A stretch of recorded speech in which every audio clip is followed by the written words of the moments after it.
umuntu afata mikrofone aza kumva.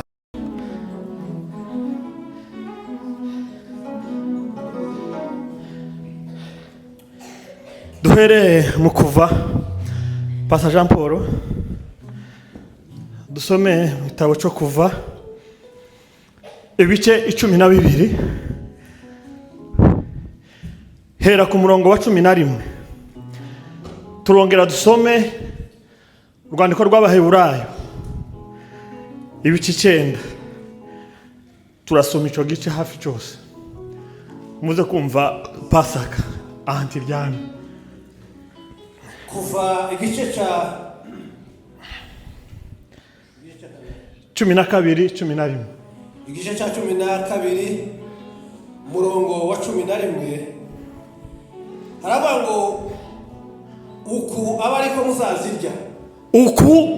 muzazirya muzazirya mukenyeye icambe mu kwezi kweto ariho amafirigiye harimo fukudahana ugabanye wowe urugumaho ukomeze ukoreho bora ko ugabanye volume tangira uku abariko muzazirya muzazirye mukenyeye icambere muzozirye mukenyeye mu kwezi nkweto mwitwaje inkoni muzazirye vuba vuba kandi muzozirye vuba vuba.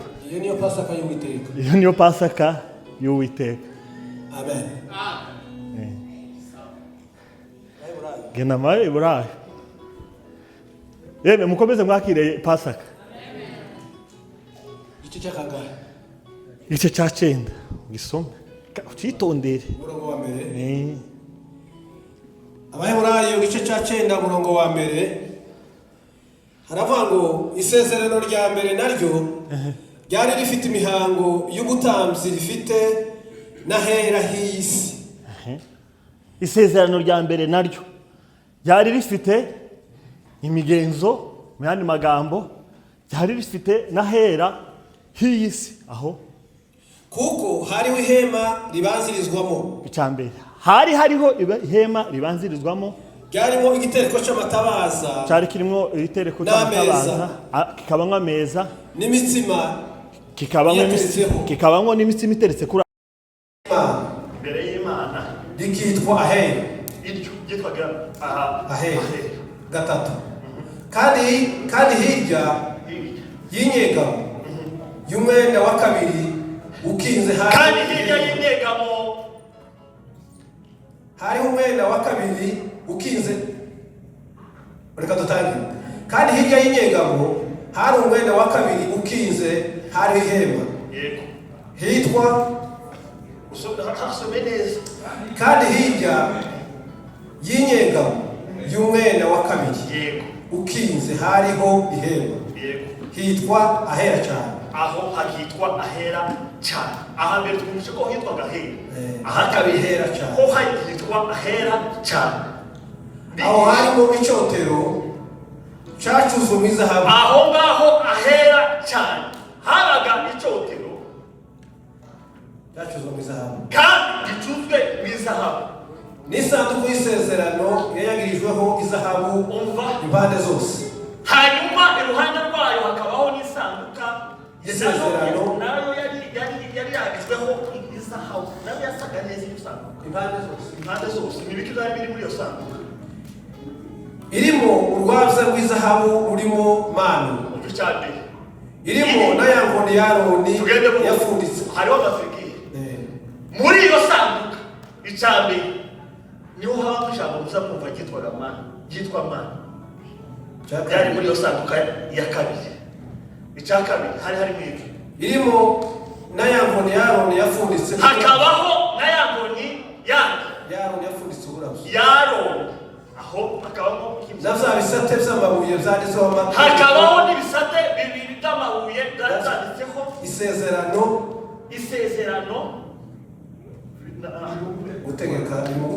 gutegeka kwa kabiri igice cya 13 no 5 nushaka kurekera genda manuka kuri 5 hejuru yayo hariho abakerubi b'icyubahiro bateye igicumbi genda ku 17 bareke 11 icyo gice umurongo wa 11.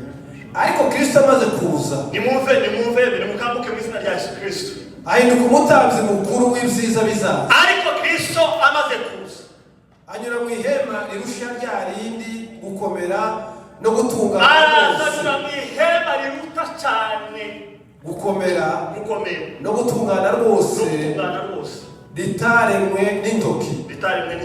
Izo ni ukuvuga ngo ritari iryo mu byaremwe ibi, kandi ntiyishyurwe 12, kandi ntiyishyurwa ahera cyane n'amaraso y'ihene cyangwa n'ay'ibimasa, ahubwo yahishijwe rimwe n'amaraso ye amaze kutubonera gucungurwa ku iteka. Amen.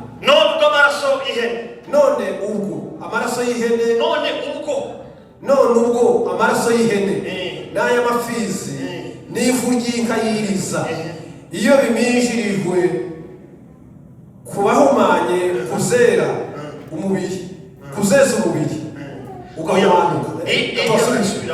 iyo biminjiriwe, none ubwo amaraso y'ihene n'ay'amafizi n'ivu ry'inka yiriza, iyo biminjiriwe ku bahumanye ko byeza umubiri ugahumanuka, kanswe amaraso ya Kristo witambiye Imana atagira inenge kubw'umwuka w'iteka, tazarushaho guhumanura imitima yanyu akayezaho imirimo ipfuye. ja ku 16 isezerano ryo kuraga ribonetse, hakwiriye kuboneka ibihamya ko uwarisezeranije yapfuye. Isezerano ryo kuraga risohozwa n'urupfu rwa nyirarwo rwonyine.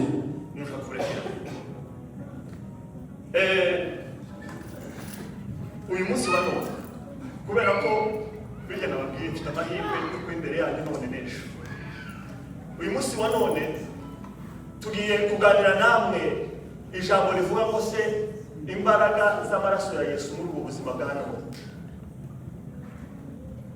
Imbaraga z'amaraso ya Yesu muri ubu buzima bwa none. Ese amaraso ya Yesu Kristo muri ubu buzima bwa none muza muyabona hano muri dito, usiyabona mu kazi kawe, usiyabona mu rugo rwawe, amaraso ya Yesu usiyabona mu itorero ryawe. Nimba uziyabona uzabona afite imbaraga. Iyo niyo dukwi mu ndingira.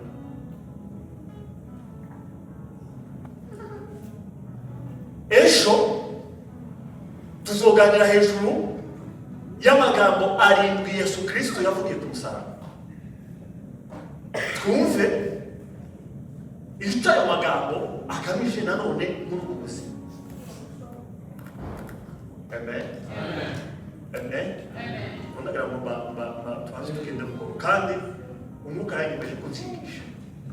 Kubwiriza si cyane, nzigisha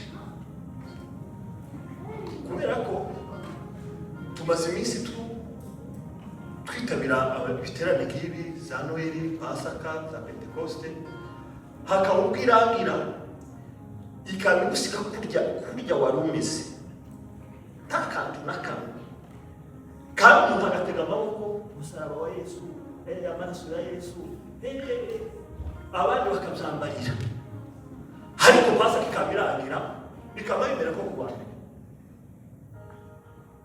Jewe rero gusenga Imana umwuka nyemeza ko ugomba kwiga muri no Pasaka muzanyemerere twige. Amen.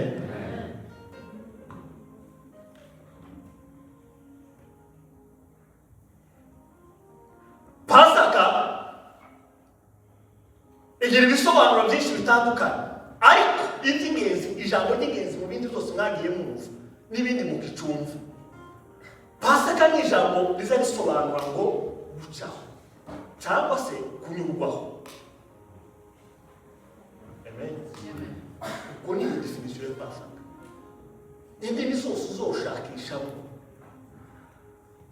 uzosanga bivuga ngo kunyuraho pastor.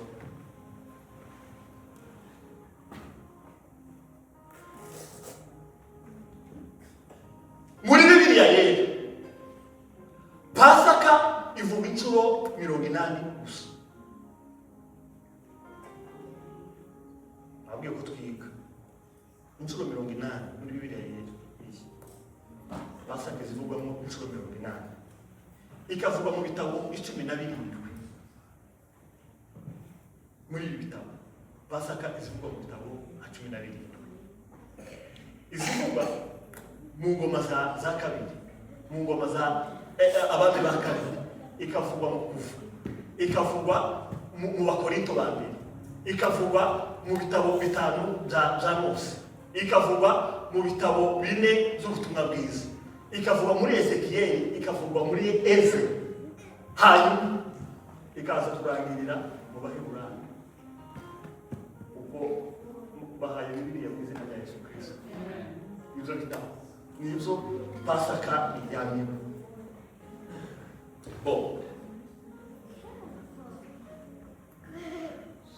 Nubwo mwumvisha ko hari ibitabo byinshi biyivuga, ariko Pasaka ni zibiri zonyine zazivugwa muri no Bibiliya.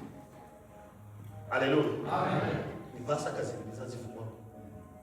Abateologe ko barakora ubushakashatsi bunini baranabigerageje hamaze imyaka myinshi, bagerageza kwemeza indi Pasaka imwe yabereye mu itangiriro ibice bitatu umurongo wa mbere, ariko ntabwo iremerwa kubera ko bagerageje kuyizana noneho ngo bashake ibimenyetso bya Pasaka, kuko Pasaka hagomba kubaho ikimenyetso cy'amaraso, igitambo cy'amaraso.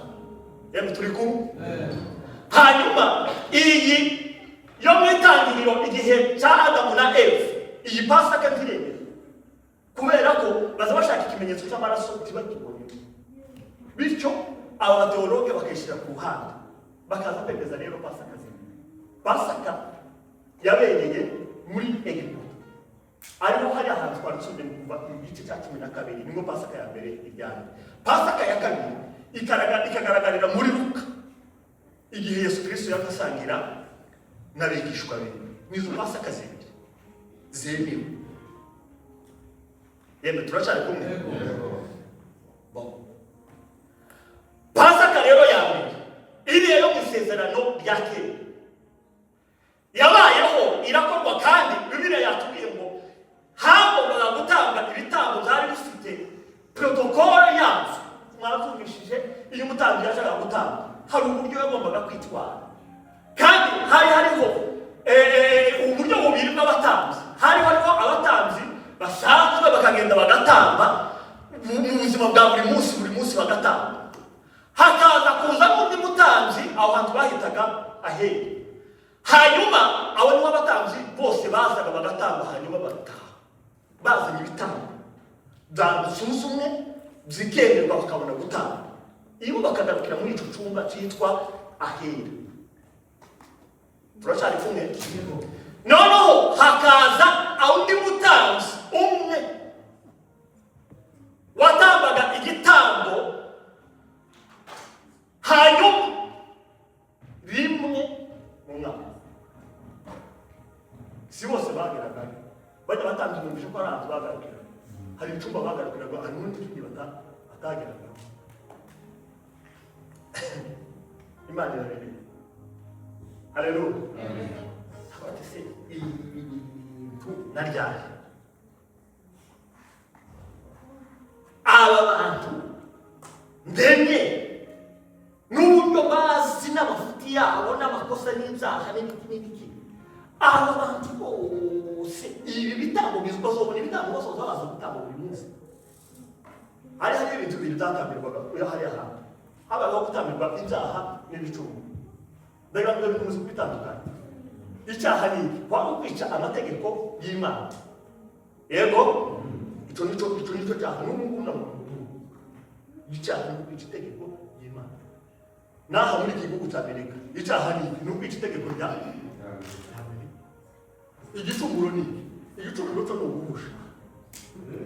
Ni yo definition y'igicumuro. Gusha. intego wari ugiyeho ugahusha kugira umuntu adasitara ku wundi ku ijambo kugira uwo wacu yenda turumvikana noneho Imana irareba ibuna mufunga ntazobona ibitambo by'amaraso bizoje gutanga ibyaha zibona amafuti ngiye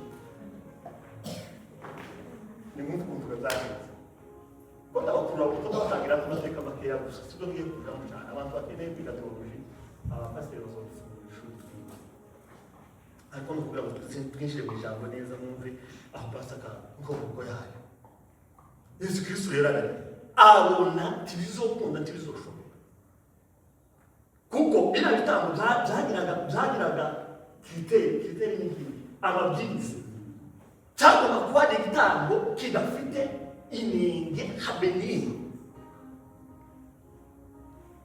kubibona rero rimwe na rimwe abakene ntabwo twebwe twitwaga abanyamahanga twebwe twitwaga abanyamahanga Imana irareba iravuga ngo aba bantu uzobarukura gute Imana ikurera ku mugambi niko gutegura irindi sezerano risha ariwe Yesu Kristo yewe tumuvuga ngo amen ibona Yesu Kristo ni uzaza bumbire amafuti ya bya bicumuro na bya byaha Imana iravuga ngo Yesu ubwo nari naremye Adamu na Eva ndabarema kandi marema nta cyaha na kimwe cyaba muri Edeni ngo gute Adamu na Eva baracumura bagira gute bakora amakosa mu ngobyi ya Edeni icyaha kiba kirinje kiriya cyaha rero cyahise kiba affected twahise cyahise kitugeraho inkomoko y'inkomoko twese icyo cyaha cy'Adamu na Eva kitakitugera n'umwana uzovuka mu myaka iriya tutazi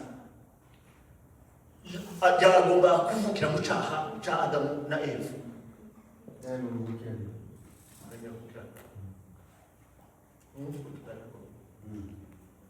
Imana itegura undi mushinga rero wa kabiri ari gusezerano risha ari na gusezerano turimo none yewe twoza muri gaza ngo dushime Imana isezerano risha haleluya Imana imaze gutegura Yesu Kristo ko ari uzaba igitambo kizima kandi gitanga rimwe na rizima ese ntukunya icyo ni rimwe rizima bitazosubirwaho kuko nawe mutangi twavuze bari ukomeye nawe muruva ko yarafite sketo ya buri mwaka babandi bo ba buri munsi bari baraguye Yesu Kristo Imana iravuga ngo aba bantu reka mbacunguze umwana wanje Yesu Kristo ayita igitambo kizima cyane bitazongera gusubirwa haleluya haleluya ngiya ikabonekana natwe turakunda tubona ubuzima tubona kubaho baca kumukurikira rero tubona rero kugira agaciro kuko iyo isezerano ndakeye twitwaga twagereranywa n'intumbi niko kandi iyo yari valere ya Yesu Kristo Imana iraza imupakiramo ibintu zose amafuti yacu yose ibyaha byose ibipakira muri Yesu Kristo azanye igitambo kizima kije guhanagura ibyaha by'abagize isi bigenda bityo Remba ayo uko introduction ndayirangije kandi mumvikana mu bishantu pasika yakomotse Yesu Kristo rero araza aratureba Imana iratureba irabana nizingira ibintu byose kabizingira muri Yesu Kristo ibintu bizashoboka nginzi nazo zacumura zozande Yesu Kristo umuvugizi ejo tuzobivugaho dufite umuvugizi imbere y'Imana Uwiteka umucamanza iyo abonyeho amaraso ntanyita ntacira urubanza kandi nari nkwiriye kuruca ariko azareza ijisho akareba Yesu Kristo kubera ko arahari nk'uyu kamama bari babwiriza kamaba utabindi bitambo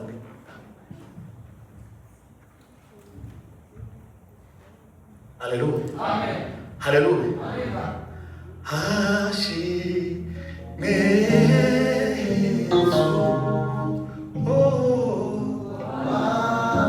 ni muri bakarizo hashimwe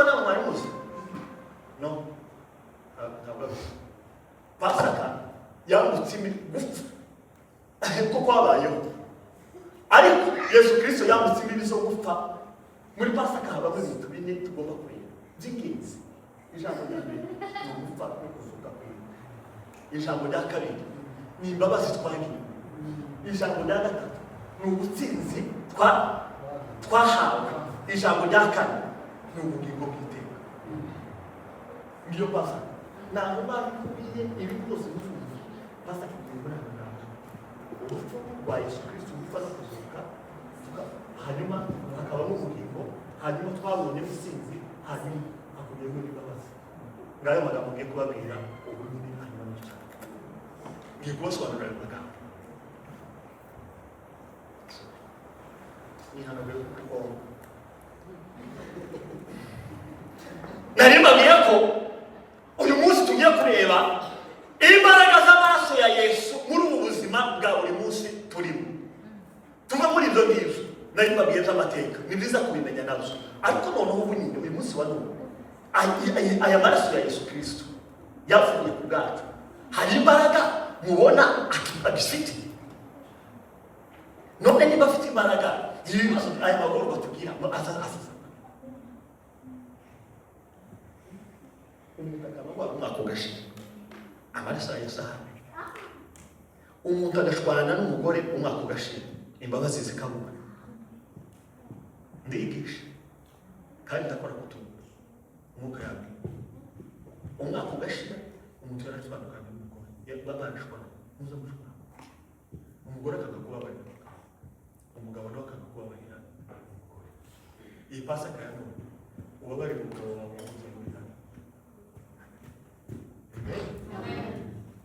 wa mugabo iyi ni Pasaka yo kubabarira ubabarira umugabo haleluya bashobora mubabarira niba hari umuntu utamwumvikana muri baraza iyi ni Pasaka yo kubabarirana mu izina rya Yesu Kristo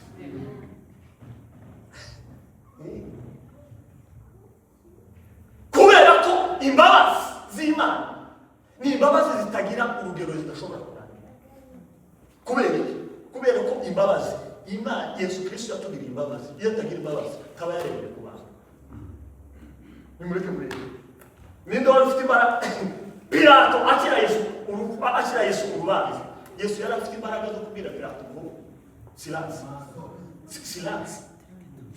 Yesu yari afite ububasha ariko abona nta kikemeje Pilato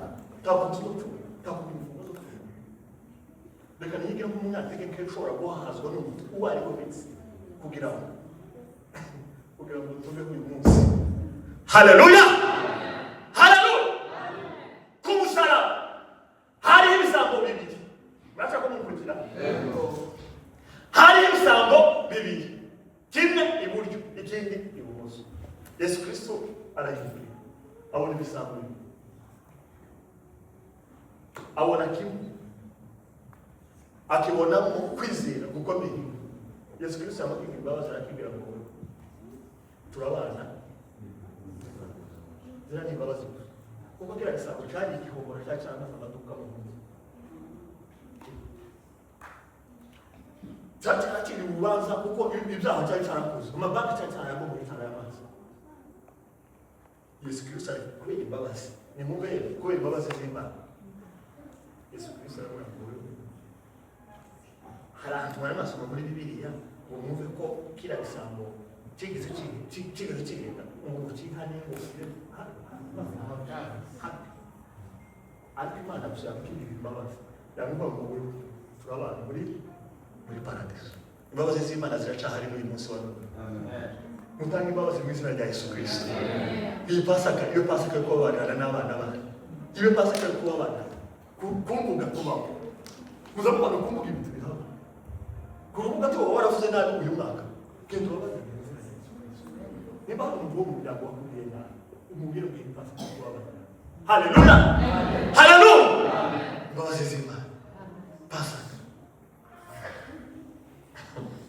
Abefeso 1:7 soma twumve.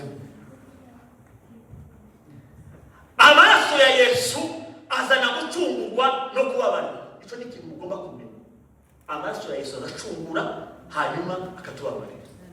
Gucungurwa ni iki? Kugira ngo tuze kuzumva. Muzamumva gucungurwa ni iki? Gucungurwa ni ukugurwa. Amen. Gucungurwa ni ukugurwa. Ugacungurwa n'umuntu wifuza akaza akancungura ndaribura amafaranga 5,000. None nafunze kubera 5,000 z'abana. Bivuze araje ahaye muzehe Gadi 5,000 ko Gadi wari wafunze nda aracungura. Mwabyumvishije? Haleluya. Yego mwabyumvishije? Nguko Yesu Kristo yaducungura. Hagati y'umwana w'umuntu n'Imana hariho icyaha cya Adamu na Eva. Imana rero itanga Yesu Kristo kugira ngo nicungu yaje. Naracunguwe mu izina rya Yesu. Yesu kumura zakiri. Uzugenda nk'umuntu wacunguwe. Babwije ukuri iyo bitegereje. Abantu benshi muri nosi barashagenda k'abantu bari mu kubanda. Baza kugenda k'abantu bakiboshe pastor. Mwari muzamba kuko twacunguwe. Umuntu wacunguwe ntazagenda kimbuwe. Umuntu wacunguwe azagenda n'ibindi. Ni mube n'imbe ese n'imbe n'ikura wa kwecunguwe. Ni muhoke mu izina rya Yesu baracunguwe. Muri muhoke. Timukomeza kumera nk'abantu bari muri gereza babaguze. Ni gute mutakwishira muri baguze. Iyi Pasaka niyo gukura abantu muri baguze mu izina rya Yesu Kristo. Uzugenda wumve ko ukenyere igitenge gifata. Wumve ko wacunguwe. Yemwe twaracunguwe n'amaraso y'Umwana w'Imana Yesu Kristo. Haleluya. Amen. Haleluya. Amen. Wahone. Abefeso igice cya 7 haravuga gute?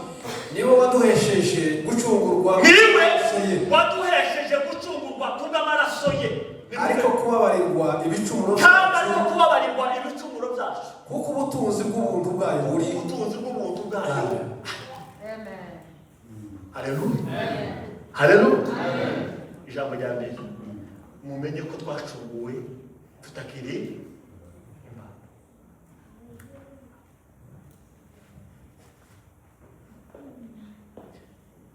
Pastor Yahason. Ntabwo twacunguwe n'ibintu by'agaciro gakeya. Ntabwo twacunguwe n'ifeza n'izahabu bizanye ibintu bizabishye. Ahubwo twacunguwe n'amaraso y'agaciro. Haleluya. Twacunguwe n'ikintu cy'agaciro gikomeye cyane.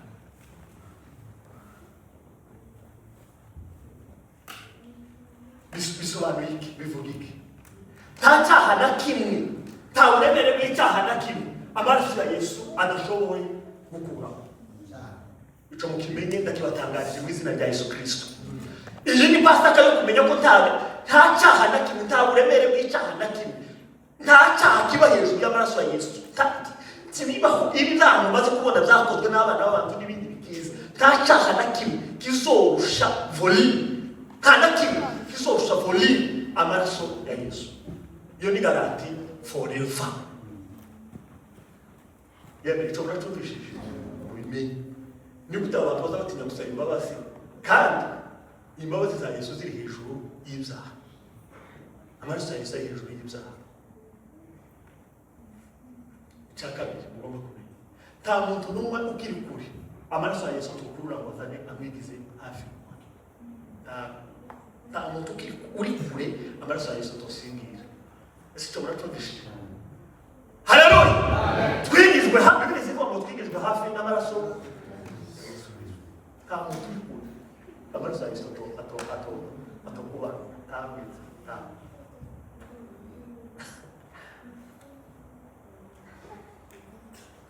Kintu tugomba kumenya. Imana yibabariye. Imana ntizibabarira igice.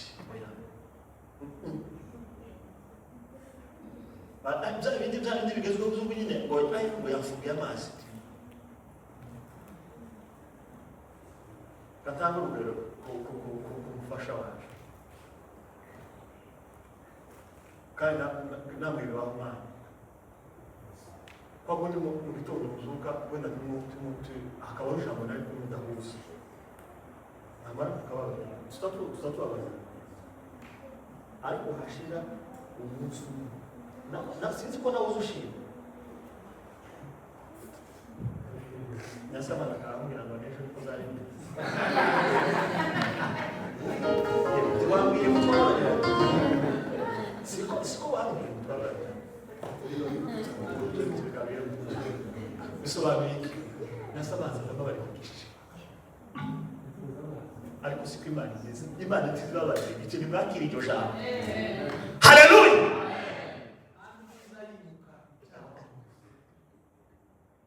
Mama Mary. Abana b'abantu bose aho bava bakamera. Nukubaza baba. Navuze nasabaza kubera ko kuvuga. Ariko ntabwo urabizi mwana. Kunda biza bigeza mwana. Niyo kamere y'abana baba. Nimuvene suko Imana yimeze. Imana ibabariye. Basi Imana ibabariye. Basi Imana izamihunduka. Nta kukubwira ngo kuri izi tariki. Ngo kuri izi tariki. Ngo n'umwaka ushize. Wabenye wanyu niko barambye ngo niko bimeze. Abana. Yene tumonyemera ngo tuzamurira Imana icubahiro. Imana itazabarira igice. Cyo ni ijambo ry'ingenzi. Cyakiti tugomba kumenya ijoro y'imbabazi z'Imana. Kandi babwiraga imbaraga z'amaraso ya Yesu n'urubuzi. Mubwire biraga amateka jewe singe. Kera na bivuye. Musa nayo babwiye. Ikindi nari mbabwiye. Iyo Imana imaze kutubabara uzavuga ushaka. Gutyo uvuye muri karatasi, gutyo bashaka. Gutyo. Kuburyo usanga isimisi shaka. Niko tuzatumera. Imana yababariye uzavuga ushaka gusa. Uvuye gitanga. Ako kanya uzavuga ko Imana yakubabariye. Yeye tukweza muri haleluya. Uzahinduka musha. Uzahinduka musha ako kanya.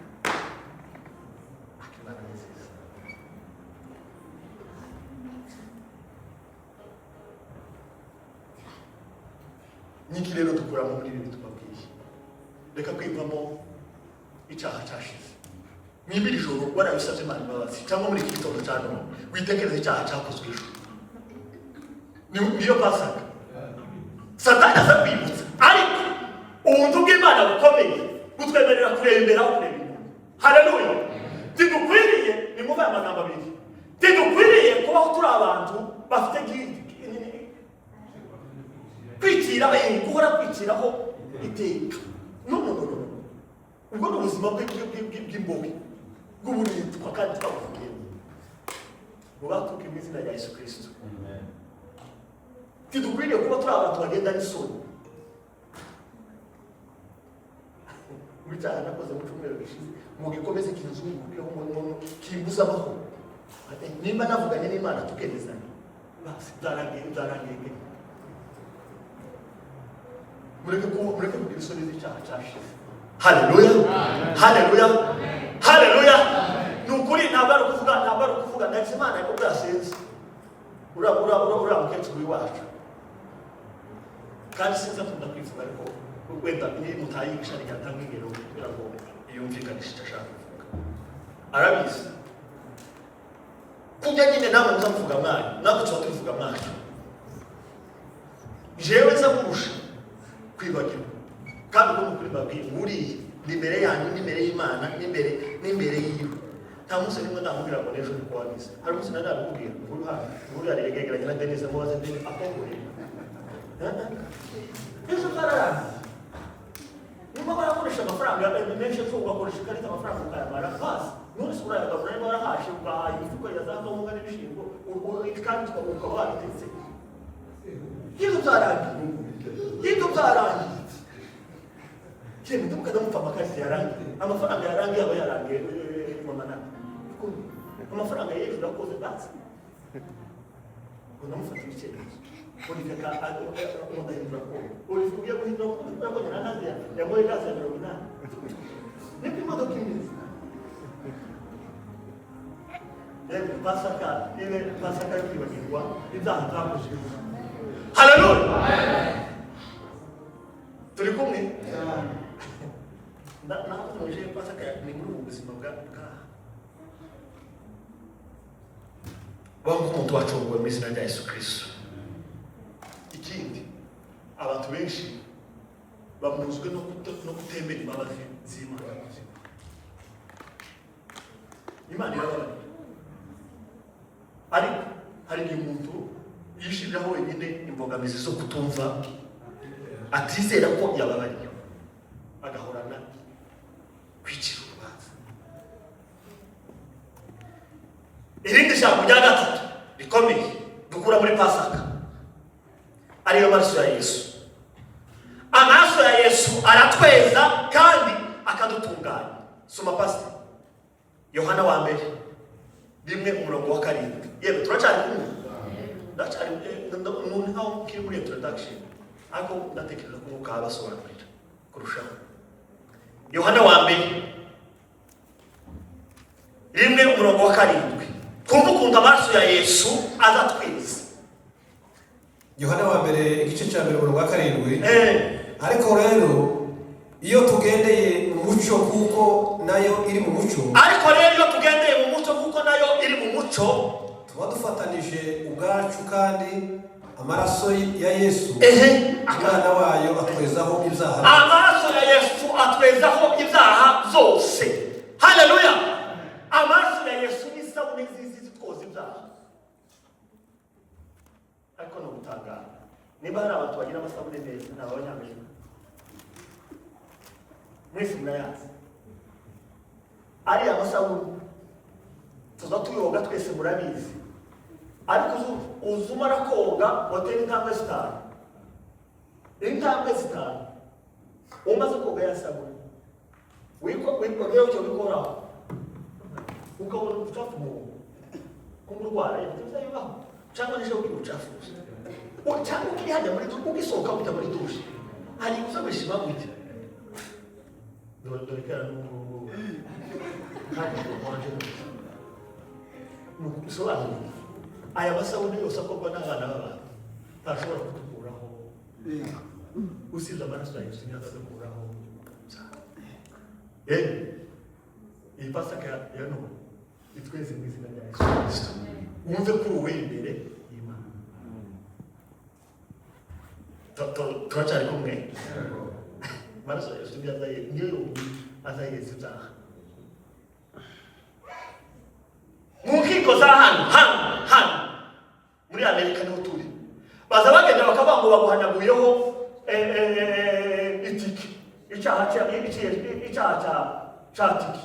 Ese ni nibyo tiki bakaba gusigira kandi ukava hano ukagenda wagera hari sona kuki bakutamo social security yawe cyangwa license yawe, bakaba bazabi nuko batabikubwiye bazabibona ko mu kwezi gushize wari wagize gute, wari wagize gute, bazamatanga gusaba ako kanya ke bibaza hanje bazagukurikira kandi bazaturisha kubahana mu musoro wo muhanda sukoza genda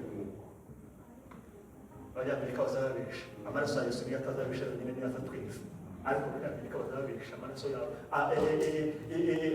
kweza kwabo kw'ibyaha nikamenya. Haleluya. Bazabari inusu baratwika ni mwumve kitu mu izina rya Yesu Kristo. Haleluya. Maza twacari kumwe muri ukikinini twagaza tumwa cyitwa paracetamol na hano birahaba byitwa za acetaminophen byitwa za paracetamol hano akizimera neza. Paracetamol urimo yakiriya waragiye ukirwaho bagahanze amaze kugira Imana ukasanga umusaza akagukatira agace nta muntu wacu kinini cya paracetamol cyose urikura na agace kangana kagana amaze kugana tuzwi ahantu wamutuza muziki bico bisobanura naho biraho bazaterana ndakunda cyane iyo narushe gutyo yazamira kama musha akugara nimuvuga tuzabyagenze uzamubwira ngo bira binini bazatuvuze oya nimuvuga ibintu bazakoze biba byakamye babita karumini gusa no guturisha kanya gatoya ariko mukanye yantwarikaga Yesu Kristo amaraso ya Yesu Kristo ntabwo ari tubasitamura amaraso ya Yesu Kristo yakishije azakiza gundu yego murasubishije amaraso ya Yesu Kristo atapasitamura aruta piyari amaraso ya Yesu aratweza ikindi amaraso ya Yesu aradutunganya imbere y'Imana so abaroma 5 cyangwa nagize ibintu byinshi byo gusoma nababwiye ko nshaka kwigisha kandi nabihanganye imbere y'Imana amaraso ya Yesu aradutunganya abaroma ibice 5 murongo bice abiroma 5 murongo 9 duse nabiyusubira mutabatwara imana twatangiye kumunani ariko Imana yerekanye urukundo rwayo dukunda ubwo Kristo yadupfiraga tukiri abanyabyaha ntabwo Yesu Kristo yadupfiriye turi abakristo kaswe none ubwo tumaze gutsindishirizwa n'amaraso ye mu biryo jambo tuzarushaho gukizwa umujinya w'Imana nawe kaswe noneho asubiramo ngaho kaswe noneho ubwo tumaze gutsindishirizwa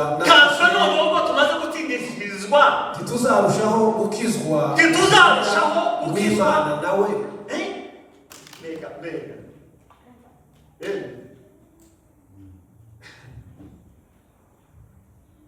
amaraso ya Yesu aradutunganya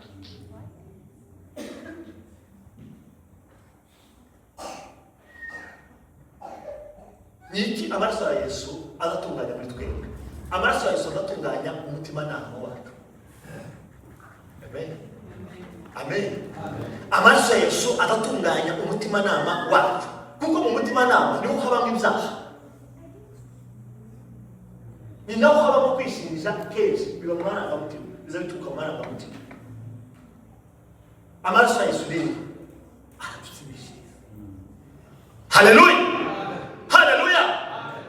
imbaraga z'amaraso ya Yesu bavandimwe uyu munsi wa none ziracyakora twasomye hariya twasomye mu Baheburayo ibice 9 umurongo icyo gice cyose cy'ikenda n'uvuga udari neza iki gice kibamo amagambo akomeye pasika yose kuri jewe iryamye hariya ikongera ikaryama no muri kuva cya gice cya 12 twasomye jewe havuze ngo niba abakera barafataga amaraso y'ibitungo y'intama y'ihene ngo ayo maraso iyo umuntu wahumanye ahari bakamubona ngo bazanaga amaraso y'ihene cyangwa y'intama ngo bayabishyira ku muntu wahumanye ngo agahumana hepfo y'amavuga ngo none gusikazwe amaraso y'umwana w'Imana Yesu Kristo mutazarushaho kugira gutweza wayi nimwumve rero no muri iki gihe turacyafite abantu bizera amaraso y'ihene n'amaraso y'intama kuruta amaraso y'umwana w'Imana Yesu Kristo amaraso y'umwana w'intama ari we Yesu Kristo niyo maraso yonyine ashobora kutweza haleluya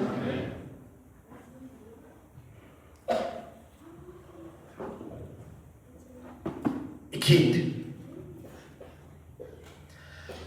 amaraso ya Yesu aradutunganya imbere y'Imana tukagaragara imbere y'Imana turi abantu batunganye turitunganye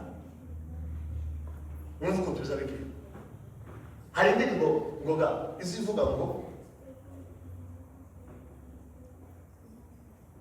sinikosora kubera ko yamaze gusohoka ariko ngiye kubabwira ukuri kw'ijambo ko rivuga ivuga ngo ngo yarabambwe ngo ndabambwe timuyizi sibyo yasoma bibiri abakosai azavuga gute n'abambanwe nimusubire mwumva menye ni ukuri guhari wa munsi Yesu Kristo ku musaraba bivuze yarama bivuze bamutumise nawe yabisoma bivuze bamutumise nawe neza wagwima ntabwo Yesu yaje ngo bagusimbure oya n'abambanwe ni mwumvira ijambo ngiye gusoza n'abambanwe na Kristo ntabwo yabambwe ngo jewe ngo mbambwe abarinzi nyine bazabahemba wenda gufata amasomo cyane ariko ntabwo yaje ngo jewe mpapfe rimwe nane harana nayitanga ya mibabaro yose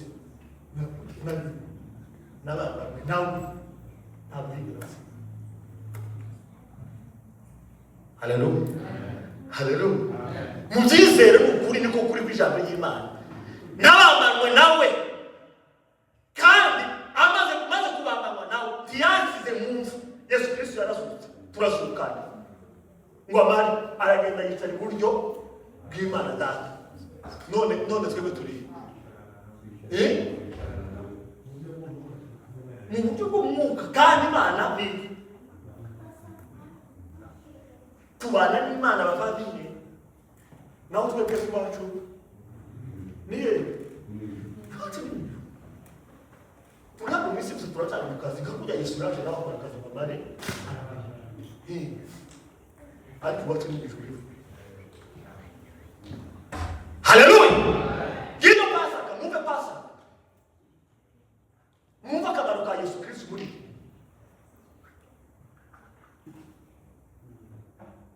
amen amen nasoje genda handi muri kufa ayo nsoreza mwumve ukuntu tuzagira n'ibisobanuro kuzana kino gice kiza kigora abantu reka kivuga mu magambo makeya cyane ukuntu umwuka yakibishuri kuva ibice 12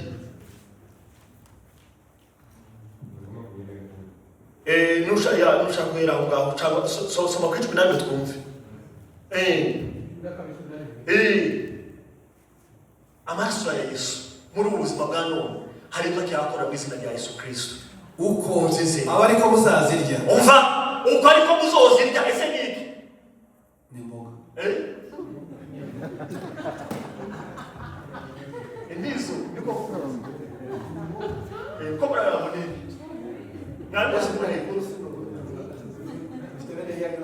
ndimureka basobanure kuri ijambo umwuka yabishuriye nijoro so uko abariko muzazirya uko ariko muzozirya mukenyeye icyambere muzozirya mukenyeye mukwezi kwetu mwitwaje inkoni muzazirye vuba vuba kandi apana kunonera apana kunonera cyangwa kujya kwa ngira ritme nje ngira ritme baba batutakoroga nawe munsi twadusangira gusangira na pastor Fuki agakaraba agakore brusa ngira mene koroga aya yingi ni kinda kayija kayimana je cyane akambarira atakambarika jewe ndacyari kugasahani kandi sukuba mu nyapeti cyane ngira ritme keya mu buzima iyo nza kuba hanga muri icyo uko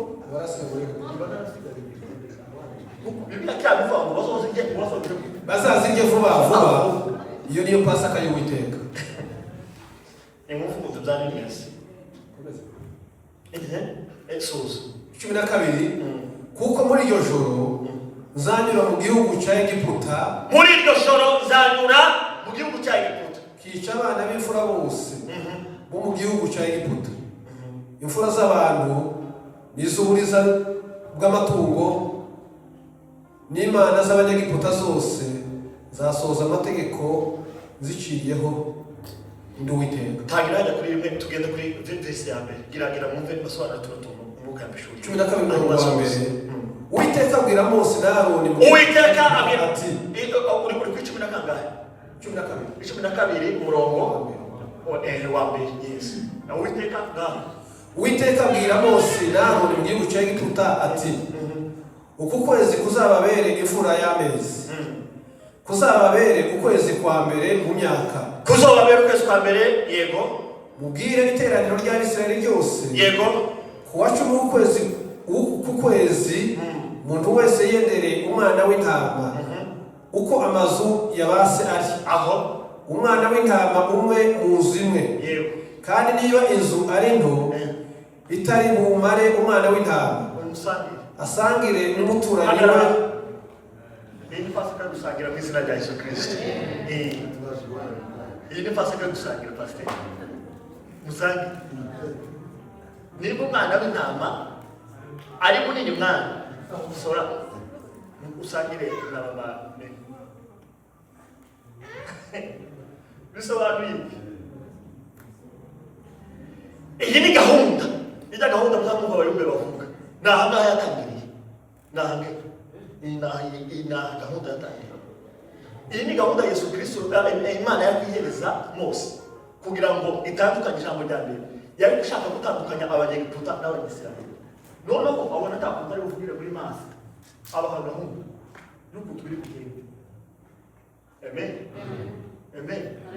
Ijambo rya mbere ryasobanuraga umwana w'intama utagira inenge. Yesu ntacyaha yigeze. Ijambo rya kabiri ryavuze ngo bazasige amaraso ku nkomanirizo z'imiryango. Amaraso ya Yesu nizo tudashaka kuvuga. Hariya inkomanirizo ni nkari n'ibihamami. Hariya aho abantu benshi ngo muzohasige. Ayo maraso yasobanuraga umwana w'Imana ari we Yesu Kristo. Amaraso ye basobanuraga Yesu, ikimenyetso cya Yesu Kristo. Ijambo rya gatatu havuze ngo bazarya inyama zokeje. Siko bimeze apana zitetse mu mavuta. Ndasobanuraga iki? Ni imibabaro Yesu Kristo azagira gute azakura nayo. Kuko inyama itetse n'inyama yokeje ziratandukanye. Muzamubona ari ihe yubisha umuriro cyane. Ni inyama yokeje mu bintu utazi guteka. Inyama yokeje ku makara mu mubiri. Inyama yokeje ku makara izihura n'amatesi ateye ubwoba atagira ibindi bintu. Muzumva iduri zivuze ikaze gacece. Zasobanuraga amateso y'umwana w'Imana ari we Yesu Kristo azokura nayo. Agataka karuha agaceceka. Eloi, Eloi.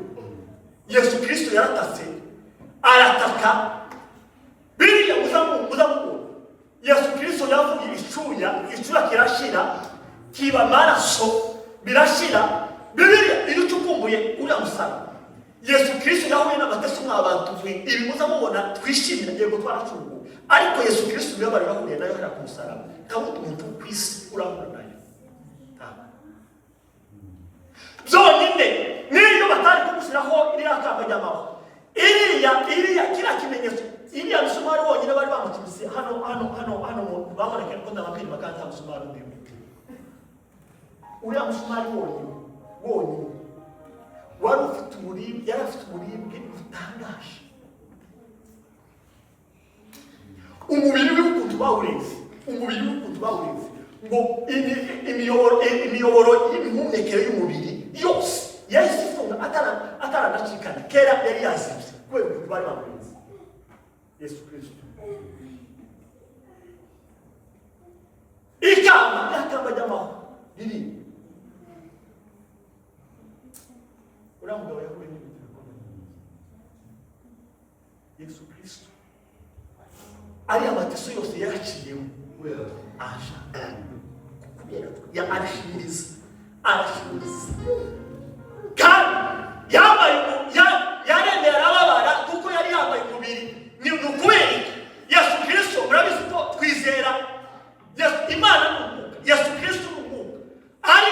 Yesu yemeye kubabazwa kubw'umubiri kubwo kugira ngo natwe indwara nikugeraho uzobabariwe kuko na Yesu Kristo yababajwe hanyuma aratsinda. Iyo ndwara si yo kukwica ahubwo uzuke. Kuko Yesu amateso yahuye nayo natwe ayo mateso twabona. Twatwe tugira mudakangara iyo usoza ryakanga. Bazawurishe imitima idasembuye. Bisobanuye iki? Ntabwo ari ukuvanga akawunga na ngurube. Oya. Cyangwa imisemburo. Ni ubuzima bwa Yesu Kristo butari bufite icyaha. Nicyo bisobanuye. Irindi jambo. Bazarye igihaga cyabo. Ku 9 niko havuga. Umusemburo murabuze. Katalizeri. Umusemburo ni akantu gatoya ushobora gushira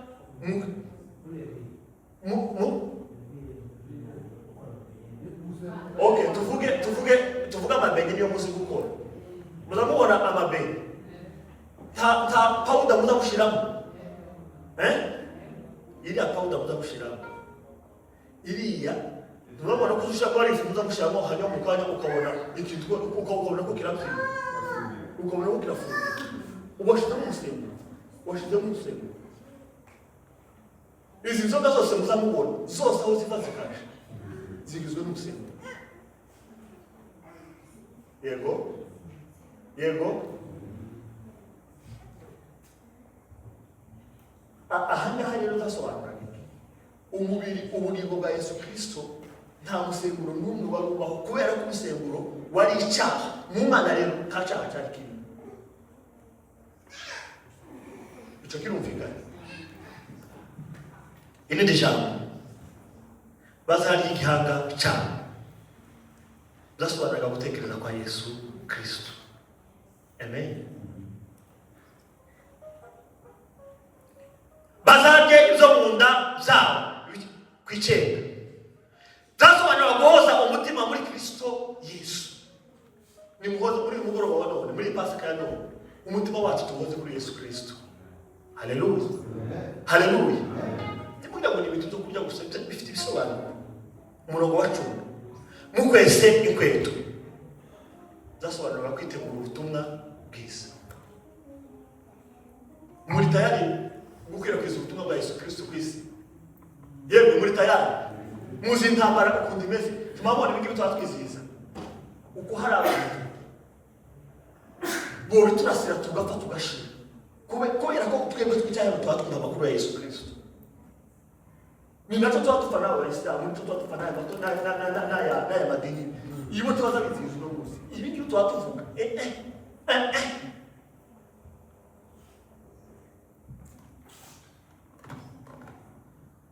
nimukenyere inkweto zanyu muzihambire neza muvuge Yesu Kristo. Mwamamaze Yesu Kristo. Yesu Kristo yabayeho yapfuye ku bwacu arazuka. Haleluya. Mushiruka ubwoba. Yesu Kristo Imana irashakira abantu bamamaza Yesu Kristo. Hari ibintu bitarumva ubutumwa bwiza. Birahari. Ganyu mwitwaje inkoni kuba dufite ijambo ry'Imana. Igihe cyose uzashaka kuvuga Imana, igihe cyose uzashaka kuvuga Yesu Kristo, ugomba kwitwaza ijambo ry'Imana.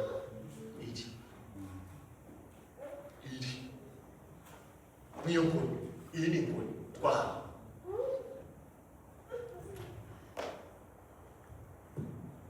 Iyo Pasaka yabereye mu Giputa.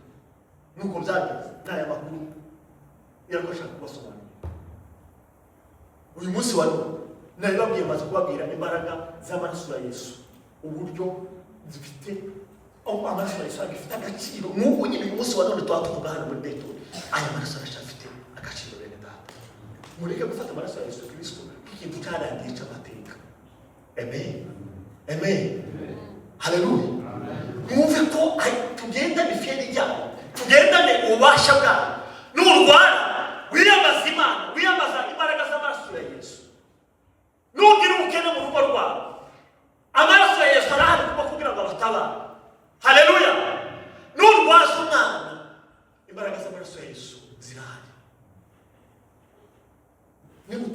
nimuterwa n'ibyago muza mwiyambaza amaraso ya Yesu